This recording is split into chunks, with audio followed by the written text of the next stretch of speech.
Hi everybody, I'm Ken Enderby, President of Climate Action Burwood-Canada Bay. Tonight we have two guest speakers at our meeting, both on the topic of electric vehicles. First up we have Stephen Du, who's been a committee member of Climate Action Burwood-Canada Bay since November last year. Stephen is also active with the Australian Electric Vehicles Association and the Tesla Owners Club of Australia.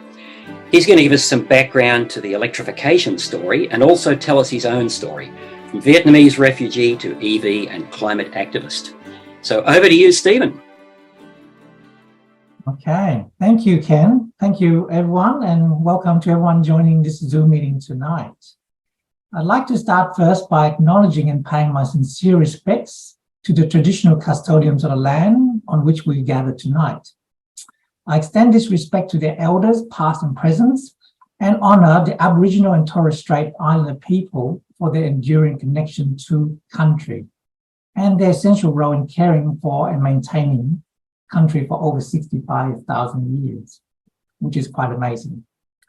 I find the words in this acknowledgement of country quite profound, as there is a strong message of interconnectedness, which once realized can empower us to take greater action for one another and to consider the consequences of our choices. I hope tonight's talk will also inspire us to take transformative, positive action using interconnectedness as the core principle and guiding light. So when Ken first asked me to talk about the benefits of electric vehicles or EVs, I jumped at the opportunity because I've experienced a lot of benefits from EVs for many years. What's really exciting for me and the EV community is that the list of these benefits keeps growing each day.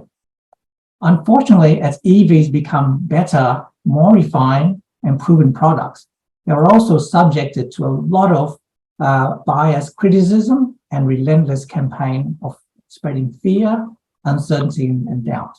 No doubt from the fossil fuel industry, for example, legacy auto, some governments, influencers, or I could say saboteurs, a lot of media, and a lot of, well, let's just call it bad actors. So how do we look through the haze of this misinformation and carry on to a future where I see that EVs will dominate and eventually replace the internal combustion engine vehicle or ICE vehicles, as is shown in this graph, where green is the electric vehicles and we're about at the inflection where the internal combustion engines are falling. As the internal combustion engine cars are falling, we can see in the dotted blue lines that we will be displacing the amount of oil or fossil fuel that we need. So a light bulb moment, pardon the pun, hit me after several days.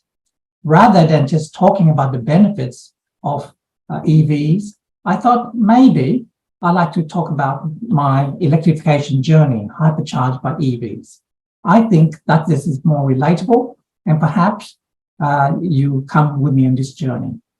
It's a journey that we all take for granted because the electrification journey has been there since the invention of the electricity.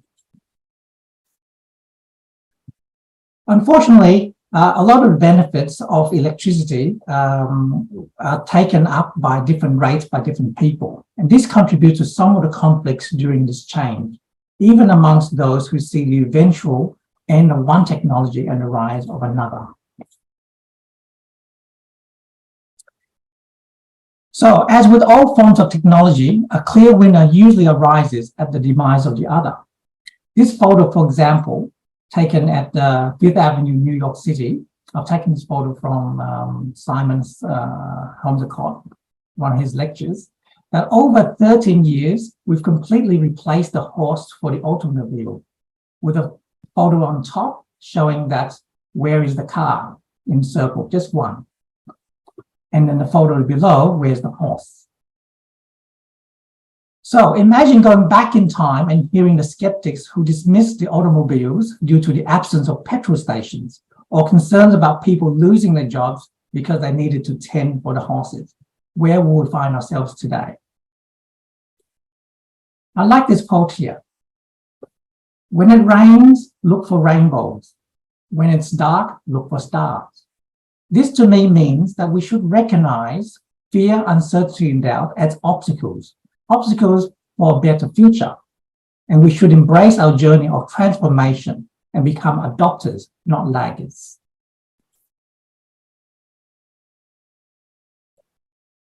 For example, the microwave. The microwave was one of those biggest electrical innovations that was introduced not too long ago. It meant that we could cook our food, heat up things without having to put a pot on a gas or electric stove. And if you go further back, on a coal or even wood-fired stove. We now take this microwave quite for granted, but I think we should appreciate it more once we reflect on its advantages, such as cost savings, the ability to heat up very, very quickly, control the heat, and of course, the reduction of smoke while we're cooking.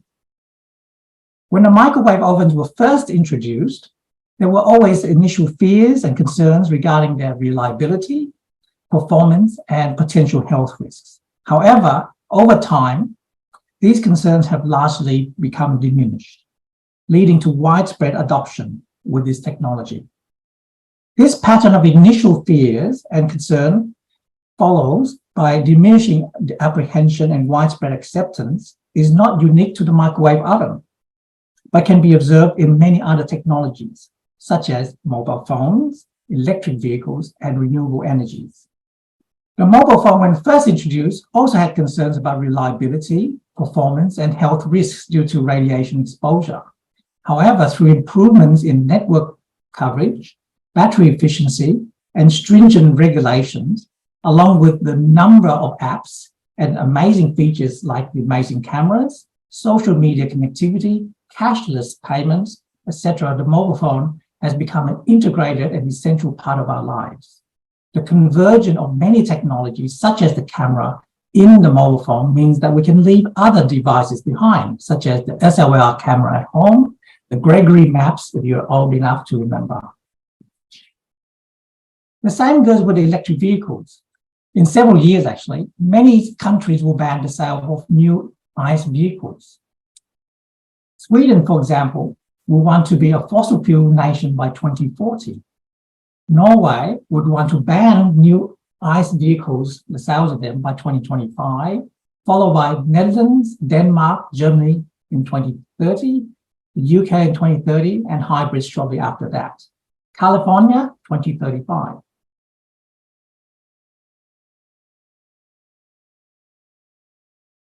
In Australia, the ACT will have a ban on the new ICE vehicles by 2035. So what makes EVs so popular? The benefits of EVs have been known for quite some time. One way of looking at this is to look at the history. In 1834, the American inventor Thomas Davenport constructed the first American DC electric motor. This gained quite some popularity in the 19th and 20th centuries, particularly in urban areas due to their ease of use and quiet operation, which is still the case with new EVs now. This year is 20th anniversary for Tesla, and it marks a significant milestone in the company's contribution towards the exponential rise of electric vehicles. Tesla's advancements in battery technology, development in charging infrastructure, and longer driving ranges have also played a pivotal role in accelerating the widespread acceptance and adoption of electric vehicles, displacing the traditional internal combustion engines. The growing acceptance and demand for electric vehicles has led to a seismic opposition and a campaign of spreading fear, uncertainty, and doubt towards EVs. This is both expected and unwelcome during a climate and environmental emergency. Naturally comes from the legacy auto and the fossil fuel industries. We need to be looking at the benefits of EVs, and here's a whole long list of them. The benefits of the EVs can be seen in this table here. EVs are very eco-friendly. And the main sense is they don't burn fossil fuels. Every time you burn something, you emit emissions, CO2, gas exhaust, and particulate matters. Particulate matters, when released from the ICE vehicles, can cause premature death in people, heart attacks, irregular heartbeat, a lot of respiratory disorders. EVs are also much more energy efficient. EVs are far superior in their operation. The slide's not moving. Okay. In the sense that EVs use about a third of the energy compared to the ICE vehicles to power it. That is, not about 5% of the energy is lost when 95% of energy goes towards turning and pushing the vehicles, compared to 20% of a normal combustion engine vehicle. EVs can also capture the kinetic energy by recharging its battery when it slows down. Meanwhile, the combustion engine loses this energy through the heat from the brakes. EVs are also very suitable for journeys. And in most cases, people travel less than 40 kilometers a day. They can provide self-sufficiency in energy. In Australia, we wouldn't need to import $40 billion worth of imported fuels. This could improve our national security. We will not face an energy shortage in the future if there's any regional conflict. The other benefit of EVs is that they're energy agnostic. That means we can take the energy, the electricity, from a multiple amount of sources. It could be from burning coal in the coal-fired stations, hydro, wind, solar, and so forth. On the problems with electric vehicles, many people, when I go to EV expos, they talk about the high cost. Is this true or not? Well, this table was taken only a few days ago. The cheapest of the Tesla models, the Model 3, is now less than $60,000. What's also interesting is only a few days ago, someone told me that EVs were too expensive. And when I asked them what they were driving, they said they just got a brand new hybrid. And they said it was $84,000. So $84,000 buys you a couple of these different types of electric vehicles.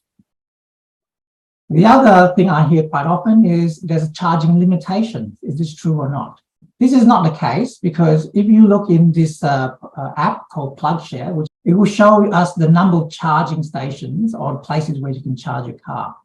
Apart from PlugShare, there's also every household with a 240 volt. It doesn't have to be three-phase. It can be just a single phase. As long as it can power a microwave, it can run your TV in your garage, then you can recharge your car.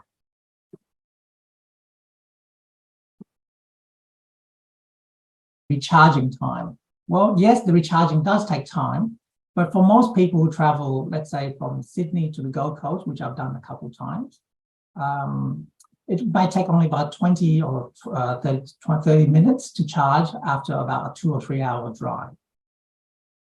Other problems that people tell me is there are limited options and availability. The best way to do this is to check on the website of the Australian Electric Vehicle Association under resources here, and there'll be a list of electric vehicles that's available.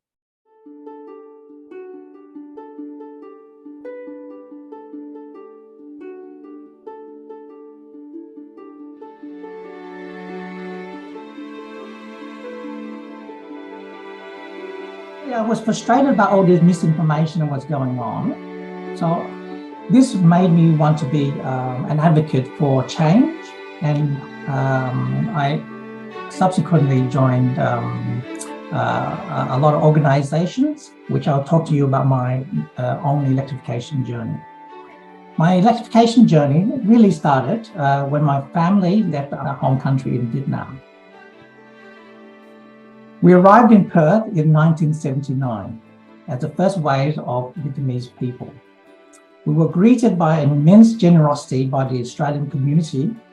With the help of several of our host families, we quickly settled into our new home, and we are forever grateful for this kindness. From a very early age, I saw the connection between experiencing great joy when I see people happy. I love solving problems, creating new things, and always seek to improve the way that we do things. So when I finished high school, I knew that the job that I wanted to do was engineering. Although I hadn't enough marks to do medicine, I eventually chose dentistry. This decision pleased my parents, who were of Asian descent, of course. We're always aspiring the children to become medical professions. In the first year of dentistry, my lecturer told me that that's okay, Stephen. In dentistry, we're still building bridges, just on a smaller scale. Little do I know that dentistry would teach me some valuable life skills that will shape my perspective of our professional role in the ways of building the community. So throughout university and into my private career, for almost 30 years, I saw that the community had high regards for the dental profession. And this, I think, is based on our grounded action based on scientific research. So dentists also have a sincere commitment to engaging with our patients and applying our comprehensive knowledge and understanding of dental diseases and to achieve optimal outcomes. Now, as I venture outside dentistry with a different cause, and I started to promote electric vehicles. Okay, so after I graduated from dentistry, I joined the Australian Navy, as you can see here.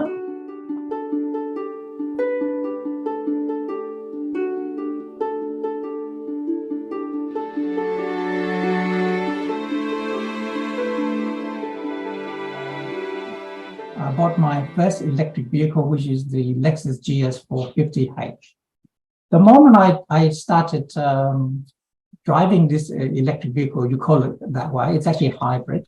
I knew that the way of the future was electric vehicles because of their improved performance and handling. In 2019, my perspective on the future of transportation underwent a significant shift. My dad's car broke down, so we had to quickly buy a replacement car. So we saw our Tesla, which is the Model X displayed here, and it was pretty much love at first sight for my wife and I. The smooth lane assist, the fully autonomous parking feature, the large panoramic glass, the responsive touchscreen, minimalistic designs made me feel like I was driving inside a spaceship. What impressed me most was that Tesla, and a fully electric vehicle, had zero emissions. That means no more nasty petrol fumes, and the electricity from my solar panels could also power it. So after the Tesla purchase, I delved deeper into what Tesla was doing and the mission. And its mission was to accelerate the world into sustainable energy. The key word here is accelerating, not try, not do, but to accelerate. I started looking at other places where they had a lot more information about Tesla. And inside the Tesla, we also had streaming of podcasts. So this is a regular channel I listen to, Tesla Daily. I also joined groups like the Tesla's Owners Club, when I suddenly realized there were a lot of people unaware of the many features of the car, because the software that goes towards the car is changing at quite a rapid rate, and many people are not aware. This is a bit like having a mobile phone without being aware of all the new apps that can make new things. Passionate about my advocacy for electric vehicles, I also joined the Australian Electric Vehicles. And through that, we also participated in a lot of EV expos, talking to people in the community, such as the NMA EV Drive Days. The next one I'll be going to is on the 15th and 16th of July this month. So these are some other events that we went to. Last year, we participated in an event to celebrate the Model 3, the Tesla Model 3, driving all the way from Perth to Sydney, fully charged by renewables. And in here, there's actually a van that can charge the car as well. And later on, it progressed to joining shows as big as the Fully Charged show, which is hosted in Sydney in March. And in the 2 or 3 days that were there were over 15,000 people interested in buying an EV. Now, what's really amazing is that it will be quite hard for any dealership, for example, Mercedes, Lexus, BMW, Toyota, to have maybe a dozen people come through the showroom. And yet they had 15,000 people interested in EVs. They met Ken and the group at Climate Action Burwood-Canada Bay. I went to expos like Powering Wentworth to Net Zero, where they talk more just about, not just about EVs, but also about sustainable living, recycling, and other things such as solar panel. I picked up a book by the Big Switch, and that also improved my knowledge of how EVs and solar panels, recycling, etc., came together. And of course, through other actions, I met other people in the climate space, such as the Australian Agents for Climate Action. So I think my take on tonight's conversation, hopefully you understand the reason why I'm doing this, is I think as a dentist, we regularly talk to people about their problems using scientific knowledge and giving them the pros and the cons, the benefits. And if that doesn't help, we normally try to put it into layman's terms and try to get them to experience it firsthand. So I think the strategy for combating fear, uncertainty, and doubt is to educate the population. After that, it's just a matter of trying it out. And I see big changes when people get a test drive at the NRMA EV Drive Day, and then actually one day to own it. Because once you own it, you will start to discover all the benefits. That doesn't matter how much people talk about it, you will never believe it until you actually experience yourself. And then once you fully enjoy the benefits of this new technology, like your mobile phone, like all the other technology, you'll be start talking to other people and advocating, maybe not to the same level as I have, but I think there is a lot of advocacy amongst the electric vehicle owners. And so it's just a matter of rinse and repeat and advocate. Thank you very much for listening to my talk today. I hope I have inspired you all to look further than just the normal information that we may hear from people who, unfortunately, some of them are quite innocently spreading information that they are not aware of. Well, thanks, Stephen. Boy, after hearing your talk, Abraham Lincoln's words at Gettysburg come to mind. People will little remember what I have to say tonight, but they'll long remember what you had to say. The talk was absolutely fascinating and inspiring, I think. So we're now going to move on to the second part of the meeting, which I'll be presenting. I'm not going to talk for very long. As you know, I give a lot of talks on climate change, some in this local area and some further afield. And I'm presented with all manner of questions and comments by people who are either climate skeptics or downright climate deniers. And one of the interesting things that's happened in the last few years is that climate skeptical science has collapsed, mainly because the 8 famous climate contrarian scientists have now conceded that the IPCC's temperature record is correct and that global warming's real. The public knows this too. They can see it and they can feel it. Tony Abbott's assertion that climate change is crap is simply not viable now. What this has meant is that the fossil fuel industry and its fellow travellers are now taking a different approach to opposing climate action. They're either expressing scepticism about the effectiveness of such action, or they're recommending delay. So the initial focus of attack was on renewable energy, as this threatened, first of all, coal and then gas. Now that coal is basically in free fall and can't be saved, they're switching the attack to EVs, because EVs threaten the biggest and most profitable fossil fuel of all, and that's oil. So what I want to do to start with is just have a look at a few slides on how EV sales are going globally and in Australia.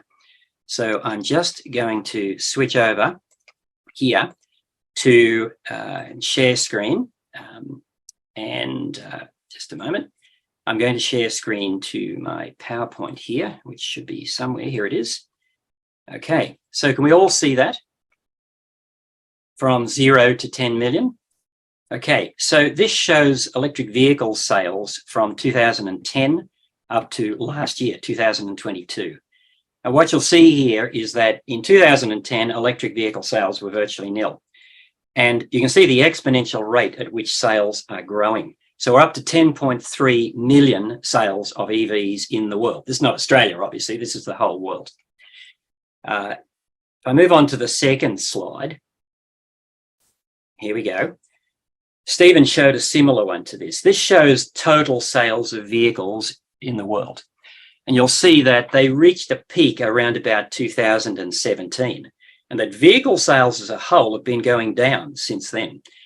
And that combustion engine vehicle sales have been going down significantly. And you can see in the teal, very appropriately coloured, I think, the teal is the electric vehicles, and you can see they are starting to gain a footprint. They're starting to gain a section of EV sales, automobile sales in total. Now, this next slide shows you where we're at with all forms of electric vehicles. So you see on the left, we see trucks. So at the moment, we are seeing annual sales of about 390,000 electric powered trucks. They make up only about 3.8% of the total truck market. Next along the way is electric vehicles. We've already said in 2022, 10.6 million electric vehicles were sold. That's 13% of the total global vehicle market now. So this is very significant. You'll see on the other side, we've got two-wheelers, and then on the far side, we've got buses, which are electric buses, which are mostly in China. And finally, if I switch over to this one, this is electric vehicle sales in Australia, which have gone from less than 2% a couple of years ago, and they're now edging 8%. They are actually starting to go up at a significant speed. We're really starting to see this happening. Okay, so I'm just going to stop share screening that and go back to where we were. So what I want to look at are three myths, three arguments that are being put out at the moment about why electric vehicles are bad. The first one is to do with the carbon footprint of electric vehicles. So this is the claim that they're not actually going to cut emissions. The second argument that our opponents are putting forward is that they're not viable because we're going to run out of lithium. And the third argument is that even if we don't run out of lithium, lithium mining is really dangerous for the environment. So we climate activists are hypocrites because we're damaging the environment by mining lithium. So let's start with the first one, with the carbon footprint of electric vehicles. So the myth goes something like this. Even though electric vehicles don't produce any emission when they're driven, they still produce emissions when they're manufactured and when they're powered from the grid. Now, I first came across this one when I was giving a talk a few months ago at one of the local Probus groups. I go around and I speak to the Probus groups, the Lions clubs, the Rotary clubs, the U3A groups, which are largely conservative groups, and you still hear some of these comments. And a guy popped up and said that Greg Sheridan had written an article in the Australian newspaper earlier this year, in which he said that a Tesla Model 3, which Stephen talked about, has to be driven for 126,650 kilometres before it reaches its emission break-even point. That is, before it actually saves enough emissions to make up for its production. And that at the average daily commute in Australia of 34.5 kilometres, it would have to be driven for 17 years before it became carbon neutral.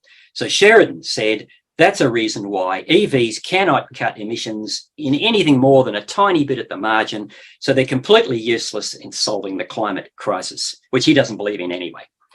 So how do we counter this claim? Well, the answer is by going to the original study and reading it, which is what I did. The 17-year figure that's quoted in that study is actually correct, but it assumes, first of all, that the Tesla Model 3 is manufactured and charged using 100% coal-fired power. Sheridan failed to mention that.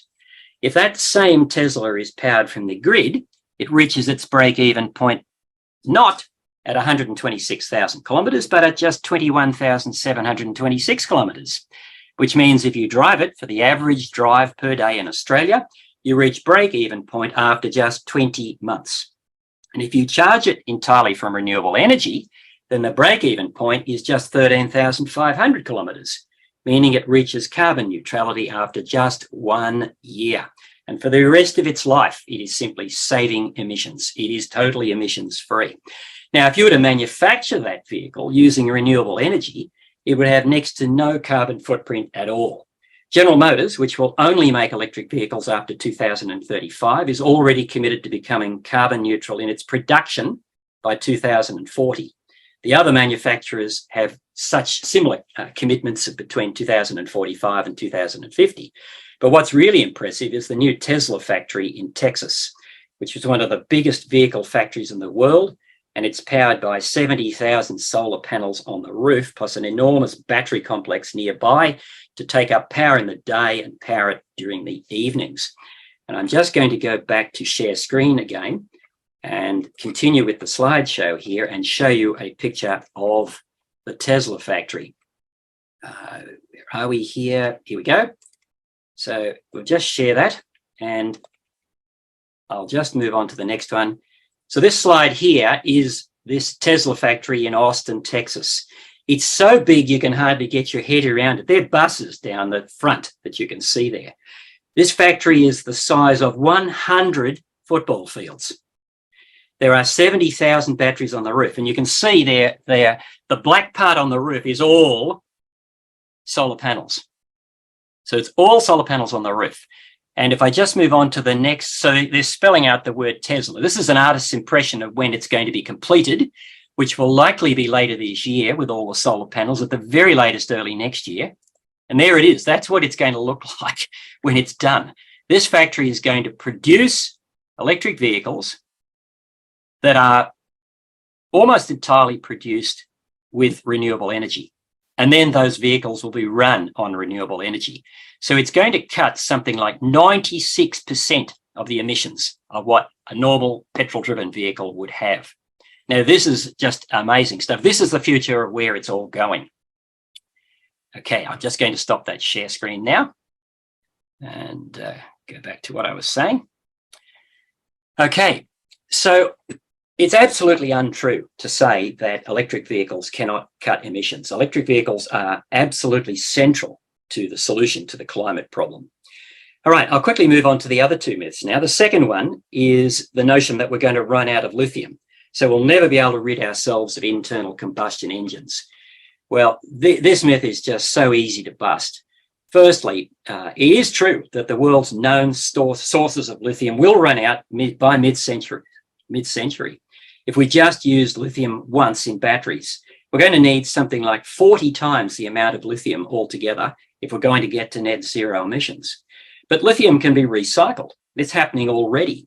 The Norwegian company Hydrovolt owns the biggest EV battery recycling plant in Europe. It's capable of recycling 12,000 tons of battery packs every year. 95% of the components of those battery packs can be recycled. This is just the beginning. Lithium recycling will be standard practice as the EV revolution moves into full swing.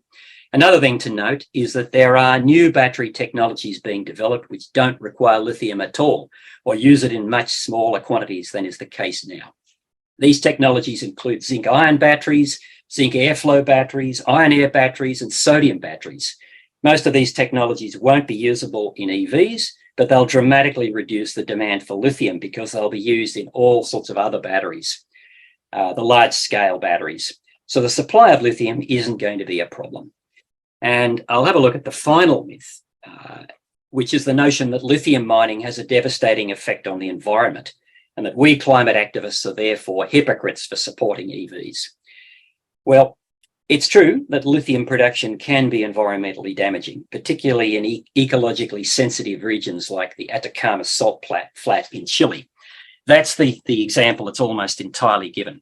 For this reason, strict regulations will be needed to ensure that mining is carried out as responsibly as possible. But we've got to remember that the days when Chile was responsible for the bulk of the world's lithium production is gone. Now, the bulk of lithium mining takes place in Australia. We produce 52% of the world's lithium. And the techniques we use, we don't use the brine extraction technique that they use in Chile. That's so damaging to the environment. We use a different technique altogether called hard rock extraction. Now, 2 years ago, this is a really interesting figure. Our annual exports of lithium were worth $1 billion. So we brought in $1 billion of foreign exchange. This last financial year, 2022 to 23, the figure is $18 billion. So it's gone from $1 billion to $18 billion in just 2 years. This is just the beginning. Unfortunately, 95% of that lithium is processed into lithium hydroxide monohydrate, LHM, in China, not here. But 2 new processing plants are being built in Western Australia, so we can do more of the processing here. It's expected that we're going to account for 10% of global processing of lithium by 2024 and 20% by 2027. China currently does about 60% of all the world's processing, and it processes almost all of our lithium. Another point to bear in mind is that new technologies like direct lithium extraction are on the horizon, and these promise dramatic improvements in the environmental impact of lithium mining. So finally, we need to say that we can't be absolutely certain that lithium batteries will be powering EVs in the long term. Hydrogen fuel cells are still an option, although the consensus is that they're not as efficient as lithium batteries, and they won't be the way we go, although they are more environmentally friendly. It's also likely that some new technological breakthrough will occur that we can't even envisage at the moment. Remember John Kennedy's famous speech in 1962, in which he set America on the path to putting a man on the moon. That was only 7 months after John Glenn became the first American to orbit the Earth. When Kennedy made the speech, none of the technology had been developed to allow a man to get to the moon, yet it was achieved in less than 7 years. I hesitate to use the example of the atomic bomb, but it was developed in just 4 years. Again, no one knew if it was even technically possible. So technology can change very, very quickly. We can expect this to happen with rechargeable batteries. So I'll just close by leaving you with a statistic that I think points the way to the future. 4 years ago, electric vehicles represented just 4.8% of car sales in China. In April this year, that figure had risen to 34%. It's expected to get to 68% by 2026 and 100% by 2030. This puts China almost a decade ahead of where it was planning to be just a few years ago. That spells the end for big oil and a huge opportunity for us here in Australia. And that's the message we have to sell. There's a great future in EVs for us. We can cash in on it. It's not just good for the environment. It's great for our balance of payments. It's great for our standard of living. It's great for the world. Okay, well, thanks very much for listening. And if there are any questions, we'd like to open them up and hear them now. Anybody have any questions they'd like to ask of any of us? It's Billy here. I just wanted to ask about the second-hand EV market. I remember at the last federal election, I think it was part of the Labor Party's platform that they would begin buying EVs for their for parliamentary cars and cars used by the public service. Do you know anything about the EV market for the second-hand market, and do you know what's happened with that government's commitment to buy EVs for public service uses? Two of the key reasons why EV prices are higher here than they are elsewhere. One is because we don't have a second-hand EV market. Second-hand cars put enormous downward pressure on the price of new cars. The other reason is because we're one of only 2 developed countries that does not have fuel efficiency standards. The other one being Russia. So both of those are being attended to. We are getting fuel efficiency standards introduced by the federal government, probably later this year. Yes, the federal government is going to be buying all of its cars for its fleet will be EVs. They're replaced every 3 years. They then go onto the second-hand market, and you get thousands of second-hand cars that become available to put downward pressure on cars. But what we need to be doing is putting pressure on everybody, councils, corporations, to buy EVs, to electrify their fleets. You might just have noticed that Woolworths just recently, after a campaign run by Greenpeace, announced that it's going to electrify its entire delivery fleet. And I think Greenpeace is now going to tackle the next company it's going to tackle. We're not sure what it's going to be, but they had they asked if members of Greenpeace, if they like to vote on it. I think I voted for Australia Post to be the next company that we pressure to electrify with their fleet. Stephen, did you want to add something to that? The thing about the people saying, oh, look, it won't work for this reason, that reason. A lot of the EVs have got a lot of potential in terms of the consumer using it. But the next phase is the commercial space, where it's actually not the consumers, the drivers that's actually making decisions. It's actually the accountants in the companies. For example, late last year, Transgrid, which is the company that's doing all the tunnels in Sydney, they've ordered about 100 pickup trucks. So, and EVs, and the reason for that is every year they'll be saving about $1 million worth of maintenance cost and about $1 million worth of fossil fuels. And of course, with the emissions in the tunnels, it's not a good idea to be in a tunnel with constricted airspace or with having emissions as well. So there's a lot of benefits coming from that area of electrification. Yep, quite so. Are there any other questions people have? Yeah, I'm curious, when you said that there are alternatives to lithium-based batteries, just wanting to know a bit more about that, how popular the alternatives are and if they're as effective or as affordable. Look, the principal debate is over whether we have hydrogen fuel cells or lithium batteries to go with cars. Look, anyone who's done any serious reading on this will likely tell you that lithium batteries are the way to go. That's certainly what Saul Griffith thinks. But we may, I think all these other types of batteries that I mentioned are what are more likely to be used for standing batteries, not for vehicles. So we're going to need enormous battery capacity if we're going to get to 100% renewable energy. And they're going to be community batteries, they're going to be household batteries, they will be lithium in all likelihood, but we're going to have large-scale batteries, like the famous Tesla battery in South Australia and so on. So these other technologies will likely replace lithium. But probably every time, if you read Renew Economy, every month you'll see some new development that's coming up of a type of battery. So who knows what it will be? The point I was trying to make is that something is going to come along that we just haven't even conceived at the moment that will solve the problem. Once we put our energy into it, technical revolutions happen very, very quickly, as Stephen showed with mobile phones and even the motor car. Are there any other questions? I've got a graph here to show the alternative, or so-called alternative to battery electric vehicles. Yeah. So over here you see in blue, that's the battery electric mode of transportation or propulsion. And in the red, that's the hydrogen. Yeah. So when you're talking about alternative to the lithium-ion battery, where you're talking about like sodium batteries and all these kind of things, the problem with new technology, from what I hear, manufacturing, all the economies of scale, all that's been kind of set up with the current technology. So if we're waiting for new ones, it's almost the same as saying, look, I'll just wait for the next iPhone because it's got a better camera or it's got longer life or bigger screen. If you're waiting for something better, there will always be something better. But at the moment, the technology is not what we consider the right thing to do in a climate emergency. And also, you forever chasing something that will always be improving. Yep.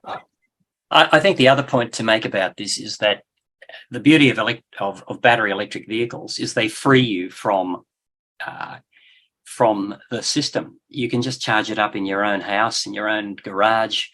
You're not dependent on going to a recharging station that could be owned by another company. You're not dependent on a resource like hydrogen that's going to be produced by large companies. They are very much in favour of trying to retain control because they have control now. With the fossil fuel industry, we can't just produce oil and petrol in our backyards, but we can produce electricity on our roofs and power ourselves that way. So there's an enormous empowering element to the renewable revolution if we go down this battery path, I think. Are there any other questions? Because we do have the other part of the meeting we still want to do. Are there any other questions from people? Okay. The key is to be positive about it all, sell a positive message, that we can solve this problem It's going to be a better world if we solve this problem. You know, it isn't going to cost all that much money. Saul Griffith says that over the next 20 years, we're going to have to replace virtually every appliance we own. So we're going to have to pay for replacement of these things anyway. All we've got to do is replace any fossil fuel products made with fossil fuels to ones that run on electricity, and then power that electricity with renewable energy. That's the revolution we've got to push. The other thing I'd like to add is with the lithium batteries, they do have a very, very long lifespan. And I think back to my talk, I was trying to say that the first EV, so-called EV I had, it was the hybrid. It goes back 2007. The battery is still going. There's no problem with the battery at all. We had to get a replacement car very quickly because my dad's car, which was also a Lexus, which bought after the hybrids, actually the transmission broke down. It was too expensive to repair.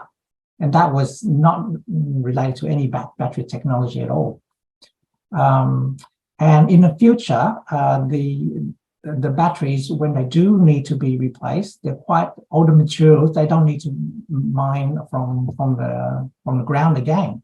We actually remining. It's called surface mining. It's basically you're taking the ingredients from the batteries and repurposing them probably into a better, newer technology, newer, better chemistry as well. Yep. Also, for example, Tesla batteries has been known, like, for example, the car has an accident where the accident is the fault of the battery is not the problem. It's too expensive to repair because there's too much damage to the body of the car. They've been repurposed to work as power walls or in other in other car conversions. The Australian Electric Vehicle Association, for example, the organisation I've joined in my talk, they've been doing that for quite some time. So people have been using old Tesla motors and old Tesla batteries to power, Holdens and all kinds of petrol cars that they still want to keep. Okay, Kyle has just asked, is battery recycling cost effective enough? Well, I actually would have to check out the costs at the moment of recycling of batteries. It's in all likelihood, it isn't commercially cost effective, but it will be in the same way that when solar panels first came out, they needed to be subsidized. Many new technologies need a subsidy. Solar panels certainly don't need subsidies now. Going back on what Stephen was saying about recycling, it's like steel. Most people don't know that new steel production doesn't happen in developed countries like Europe and the United States. All steel production in those countries is just recycling existing steel. Buildings are torn down, cars are destroyed, and they're melted down. The steel is then reused. There's virtually no new steel production in developed countries. It's all in newly developing countries like China and India, where new steel is being produced. That's not to say this steel is being made carbon-free. It's not. But it's not using new iron ore that's being produced. That's all going to developing countries. So if there are no more questions, we'll call the formal part. Oh, we've got another one from Kyle here. Okay. No, it's not a question, it's a comment. Okay, so we'll call the formal part of this meeting to a close. I'll stop the recording and then we'll start the rest of the meeting afterwards. Okay. So thanks for coming, everybody, and good night.